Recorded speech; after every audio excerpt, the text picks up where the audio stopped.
Hello friends, जय श्री कृष्ण बधाने। Sumita kitchen corner में तमारुं स्वागत है।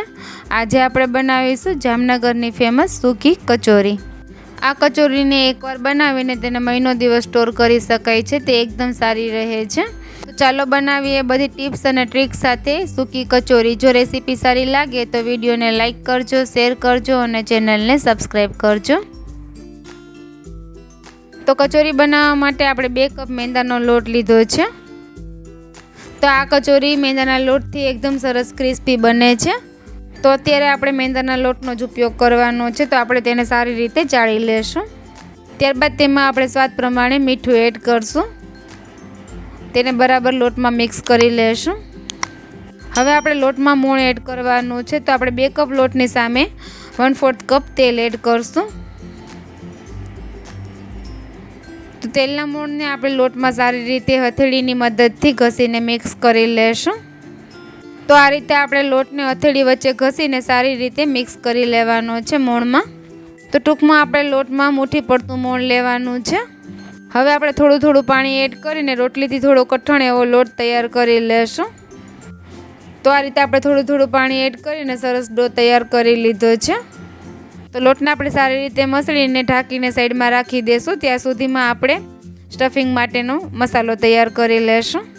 તો કચોરીના સ્પેશિયલ મસાલા માટે આપણે પેનમાં 1 ચમચી ધાણા એડ કરશું, અડધી ચમચી જીરું એડ કરશું, અડધી ચમચી વરિયાળી, 4 થી 5 લવિંગ એડ કરશું, 1 તજનો ટુકડો એડ કરશું। હવે આ બધા મસાલાને આપણે સારી રીતે રોસ્ટ કરી લેશું।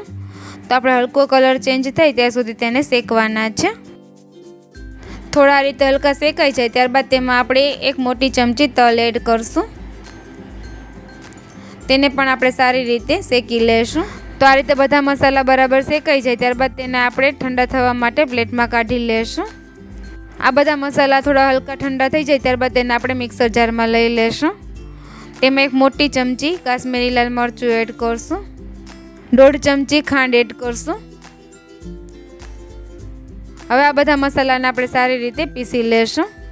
ત્યારબાદ તેને આપણે બાઉલમાં કાઢી લેશું। તો જામનગરની ફેમસ કચોરી ફરસાણમાંથી તૈયાર થાય છે। તો તમે અહીંયા કોઈ પણ ફરસાણ લઈ શકો। આપણે અત્યારે મગની દાળ લીધી છે। તો આપણે આ રીતે 1/4 કપ મગની દાળ લીધી છે અને 1/4 કપ ભાવનગરી ગાંઠિયા લીધા છે। તે બંનેને આ રીતે આપણે ક્રશ કરી લીધા છે। તેને પણ આપણે બનાવેલા મસાલામાં મિક્સ કરી દેશું।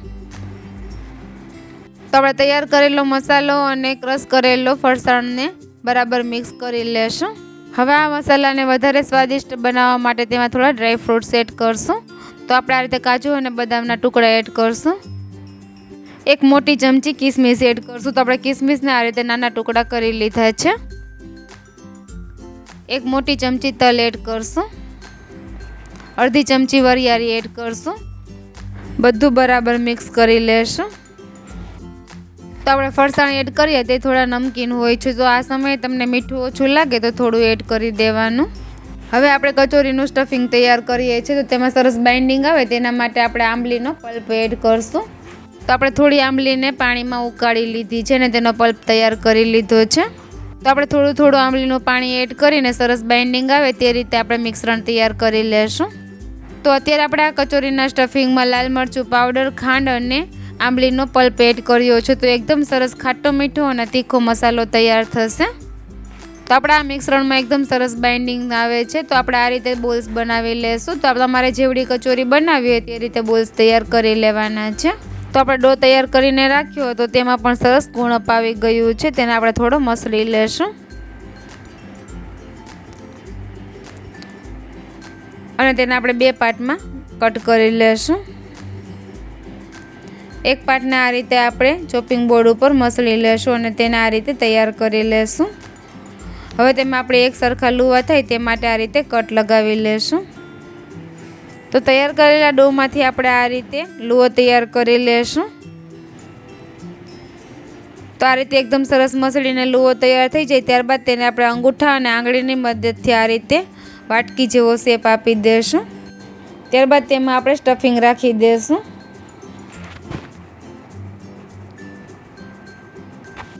અને સ્ટફિંગને ઉપરથી પ્રેસ કરીને નીચે આંગળીઓની મદદથી આપણે લોટને ઉપર લેવાનો છે। અને ઉપરથી આ રીતે પેક કરીને જ વધારાનું પોષણ લોટનું કાઢી લેશું અને ઉપરથી બરાબર સીલ કરી દેશું અને ત્યારબાદ આપણે હથેળીની મદદથી આ રીતે રાઉન્ડ કરી લેશું તો આપણી એકદમ સરસ કચોરી તૈયાર છે। આ રીતે આપણે બધી કચોરી તૈયાર કરવાની છે।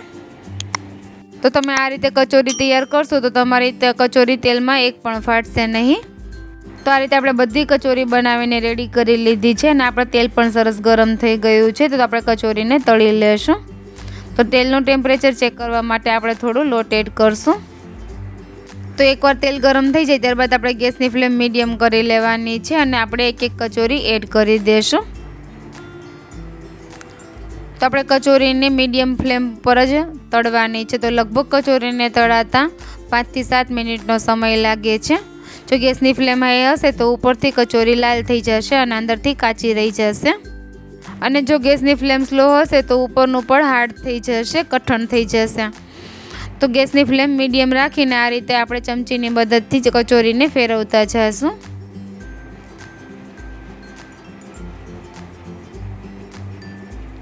તો અત્યારે આપણે કચોરીને તળાતા 7 થી 8 મિનિટનો સમય લાગ્યો છે। તો આ રીતે હલકો ગોલ્ડન કલર થાય ત્યારબાદ આપણે કચોરીને કાઢી લેશું। તો આ જ રીતે આપણે બધી કચોરીને તળી લેશું। તો એકદમ સરળ રીતે આપણે કચોરી તૈયાર છે। તો ફ્રેન્ડ્સ તમને આ કચોરીની રેસીપી પસંદ આવી હોય તો એકવાર ચોક્કસથી ટ્રાય કરજો અને તમારા ફ્રેન્ડ્સ અને ફેમિલીમાં જરૂરથી શેર કરજો અને હજુ સુધી ચેનલને સબસ્ક્રાઈબ ન કરી હોય તો ચેનલને સબસ્ક્રાઈબ પણ કરી દેજો અને બાજુમાં બેલ આઇકનને પ્રેસ કરજો જેથી મારા આવતા વિડીયોની નોટિફિકેશન તમને સૌથી પહેલાં મળે। બાય બાય ફ્રેન્ડ્સ, ફરી મળીશું એક નવી રેસીપી સાથે। Thank you for watching.